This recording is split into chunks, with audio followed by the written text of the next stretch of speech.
To fa mai sauraro, rana ba ta ƙarya sai uwar ɗaya ta ji kunya. Yanzu auren jarumar masana'antar Kannywood Momi Gombe. Kamar yadda za mu kawo muku gaskiyar batu da cikakken batun a cikin wancan namu mai albarka. Kamar dai yadda aka ɗaura wato auren mawaƙin masana'antar ta Kannywood kuma shahararre ne. An ɗaura auren ne kawai yadda aka ji shi kwatsam, to shi ma haka wannan a gudanar da shi a hakan, kamar yadda za mu kawo muku cikakken bidiyon nan da ba daɗewa ba.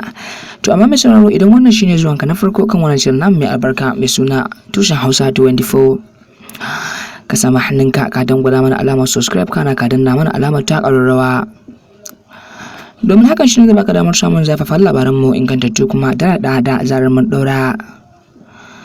Samu guri domin sauraron gaskiyar batun daga wannan shirin namu mai albarka. To fa mai sauraro, labarai da dumadumin su, rana ba ta ƙarya sai dai uwar ɗiya ta ji kunya. Yayin da lokaci baya jira sai dai a jira shi. Yanzu muke tsintar wani rahoto a kan social media kan cewa jaruma wato Momi Gombe Allah ya fitar mata da mijin aure, yayin yanzu ana kan yin shagalin bikin. To mai sauraro, gaskiyar batun muke tarar shi a cikin wannan channel namu mai albarka mai suna Tushen Hausa 24. Subscribe, like and share, ga cikakken batun yana zuwa.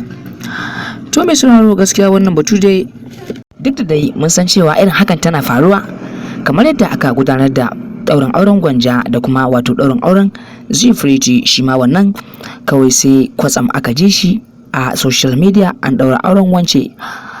To amma wannan ya sha bamban da irin wancan, kamar yadda gaskiya wannan batu kawai dai rikita ne irin na social media. To mai sauraro, ku ci bar kasancewa da mu a cikin wannan channel mai albarka mai suna Tushen Hausa 24. Subscribe, like and share domin samun cikakken